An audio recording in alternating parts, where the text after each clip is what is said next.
Welcome back to the Final Fantasy V Ancient Cave. We're exploring the next couple of boss floors today. This is floor 33. This is the old basement of Walt's Castle, Juarez Castle. I've got the Bizzen blade there, and with the translations of the samurai swords keeping their Japanese names, it's harder for me to remember. I did get that really lucky pickup on the very, very advanced samurai sword there. Looking at my party configuration, I'm trying to build up Bartz for Mug, just kind of a target on that. I haven't picked up a lot of great jobs yet. I'm also trying to get Ferris the slash ability for the samurai, so I'm kind of trying to master out a couple of jobs. I do like to keep a heal staff user, and there's a troll empty chest there. So of course all these battles are with the Jackanape type enemies.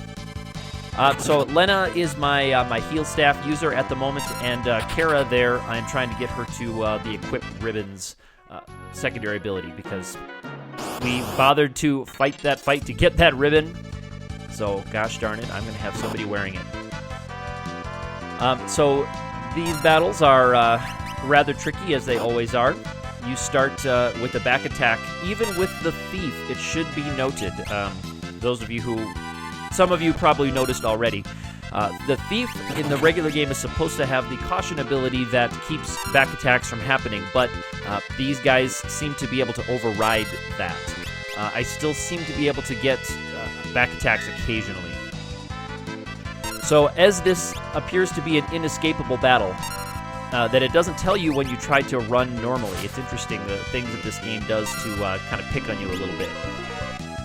So the Thief cannot dodge the back attack from these guys, and unfortunately, we're just stuck fighting this one. But his accuracy is not great. They seem to be dumbed down a little bit. Also, my levels are a lot higher than they normally would be. Those would be fatal hits. We keep attempting the Tempting Tango there, but it's immune to the charm status. Moonflute still gets us berserked. Kara there, as you notice, she's wearing the ribbon, so she is not berserked. But we finished that one off, and so it's on to 44. Between 33 and 44, the guide from Dreiselizer, who's a fantastic FF5 player, notes, and this is true, there are some really easy battles there, because they are the battles that you fight in Exdeath's castle when you have Galef alone. So suddenly the difficulty level of the enemies goes way down. So you're able to kind of grind out a little bit. They do have some potions you can grab, so I was just kind of stealing my supply of potions up. This is a boss floor, number 44. There's a few different kinds of boss battles you can fight. As you can see, this is one here with all of the turtle-type enemies in the game, including the Adamantoise boss turtle. This floor is going to be pretty sloppy when I played through this one. I tried to just keep my party configuration as it was for the random battles, and that was a mistake. I should have been a little bit more aggressive with my jobs, and you see me kind of make that adjustment as we go along here, because this is a rather tricky boss floor. And the White Mage with the heal staff in Tier 2 still isn't able to keep up with the damage very well, and also MP becomes a major limiter here. So you see me really kind of get stuck on that later on. I don't have a good way with this configuration right now of doing ice damage for these turtles, although I do have the Ice 3 spell. My Thief does have the Rising Sun, which is the thrown Thief ninja weapon, so he can hang out in the back row. That's one of the reasons I decided it was safe to keep the Thief around, was because the Thief can have that convenient weapon. But reconsidering my choice now after I've already committed so much to it, I probably would not go for the Thief so much. I was hoping that the passive caution ability there would really help the party. Also, some of these floors do have some hidden passages that are different than those in the regular game, so it was handy for me on this playthrough to see those. Obviously, passages, once you know the layout of each of the floors that this uses, you don't really need that ability anymore. So the turtle battles are much slower here than they could be if I had a couple of black mages, but you can see Ferris there again. All of my heavy armor and my really nice samurai sword goes on to Ferris there. So it is nice to have someone who can use some of that really high quality heavy armor that you're running into, that you're finding. And, of course, Samurai does learn some really nice secondary abilities, like the slash ability. Although, when it comes down to the very, very ending abilities, it would be nice to be maybe a Mastered Knight, so you can use that equipped sword on a Freelancer to really boost up their attack strength. But I won't be using many of these abilities when we get to the end. I kind of already have an idea of how I'm going to be tackling the final battle, as I've done that before. So the abilities that I'm building up, I either don't have the jobs needed to get those abilities, or I have them already, or they will just kind of pop up for me, and I've got my plan set up. So in these intervening floors, I'm just trying to gain some levels to get my hit points to a certain target that I'm looking for, and then I'll be able to work through these floors a lot more quickly. So here is the Tyranno and Bone Dragon fight, and ironically, the quote-unquote boss back there, Tyranno, is a lot easier than these Bone Dragons. I think that the Tyranno has easier stats, and a Dancer is an absolute wrong job to have for this battle, with Jitterbug and Mystery Waltz being flipped on the undead. But I am attempting the life spell on the Tyranno. But without looking, and I'm not sure if that was changed in this guide, but the Tyranno can be hit with a lot of things that aren't dealing with heavy type enemies. I think these Bone Dragons are heavy and dragon type. The Tyranno, just going by my imperfect memory, might not have one or both of those attributes.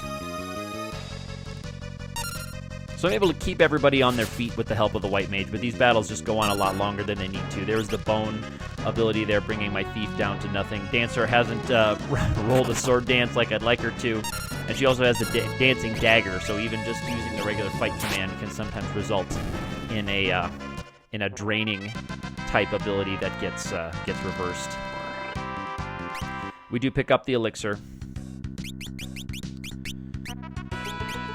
And here's where I say, you know what, I'm just going to stop messing around with all this. I've got White level 5, so I can cast the life spell. That was one of the reasons I was leveling up the White Mage, because Phoenix Downs are at a huge premium in this game. A huge premium for Phoenix Downs. So it's always helpful when you can get some revival for free, quote-unquote free. Of course, the life spell is a very expensive spell in terms of MP, and when you're not at massive levels, it's a little bit harder to cast multiple lives, but the dance command, again, you get free recovery, and that's kind of the name of this game, if you're playing cautiously, is free recovery. So the healing staff and things like dance, which can give you both, of course, HP and MP, without having to level up a Lancer all the way up to have the Lance draining ability, or to wait until way, way later in the dungeon when you're going to pick up the Osmos MP draining spell for your Black Mage. So again, the Rising Sun with my Thief was a nice pickup that allowed me to kind of keep the Thief around, but I would probably rethink that after seeing how many back attacks I'm still getting into. And seeing how the flee command, at least at this point, going by just what I've observed, here's Fire 3 finally torching everything for all it's worth, which is great. The flee command doesn't seem to be quite as useful. I have not yet run into, and this may change, a battle that has a low run stat, but is still escapable. So I'm thinking of battles like the Minotaur in the Pyramid, or battles like the summoner you can fight in the Pyramid of the regular game that are technically escapable, but they have a very, very low rate of success. So if you don't have an ability like Smoke or Flee, it can take you forever to escape from that. I have not run into any of those yet where the Flee ability is ready to go. A lot of times, even before my Thief can select the Flee ability, if I'm just using the regular run command, we can get out of there. Again, that may change. So I'm making another Black Mage here. The Black Mage doesn't have any MP because she was hanging out as a dancer for so long, and then got all of her MP drained by using the Mystery Waltz dance on the undead things. So I'm going to go away from the party members that I was trying to build up a little bit. I was trying to build some of them up. Getting away from those, and I'm just going right for all-out offense. I'm going to have to use a couple of ethers here. Ethers would be pretty valuable in this game, but I have a decent stock of them from fights. And ethers are not really so valuable later. Ethers kind of lose their value. This is in the regular game too. They kind of lose their value as you get later and later. They just can save some time, but one mystery waltz can really get you more than what an ether can heal from you, especially when you are a mage and your magic attack is a certain level. You can really suck in a lot of MP. And so, like, these Adamantoise battles, turtle battles, can become a lot easier with a couple of Ice 3s. First, Ice 3, all targeting, takes out the 2 front random battle turtles. And then 1 extra Ice 3 takes that out. Haven't picked up Chemist yet. The turtle shells are not going to be coming into play, but they will be valuable a little bit later. A couple of Dragon Fangs I have picked up. Again, they will be valuable a little bit later on for that final battle when I'm just boosting my HP. Trying to get the giant drink I'm thinking of specifically. The one that doubles your max hit points for 1 battle. That's convenient to use in the last battle. Here's another turtle battle. As you can see, Adamantoise, they're taking a lot less damage. He has a high stat. Also, it is in Protect and Shell status. Adamantoise, it's invisible, but it actually is in shell status. So your multiplier does get halved for that turtle. So even into the weakness up to ice, which it does have the shell, halving that. And so you also get halving the damage from all targeting, having the multiplier. So all of that, it's getting halved and halved and halved and halved. So here again, I've got my Ice 3 spell, and I'd like to fire off another one. But unfortunately, you can see both of my mages get knocked by the double attack from Adamantoise, and that takes out my other mage that had all the MP that I needed. Lena had the other MP that it was going to take to cast the other casting of Ice 3, so we're back to Ice 2. You can see massively less damage. And now it's down to just my Samurai. Again, hitting into the high defense and the protect stat, but the critical hit does take it down. So Kara picks up a couple levels of Black Mage, and I will switch around, get them revived. Next time I'll be tackling the next couple of boss floors. The 11s kind of continue as we go through this game, picking up more treasure, more useful items. If you liked this video or you like this series, please hit that thumbs up button, subscribe if you haven't already. Leave a comment, let me know what you were thinking about these, if you would like to try these yourself, or if you have any questions. I know some very knowledgeable people on this hack look at these videos, look at these comments, so they can help you out if I cannot. Hit me up on Twitter, also, where I am active_ATE, and look forward to the 4-job fiesta of Final Fantasy V coming up very soon in June of 2017 as this video goes live. We will see you next time.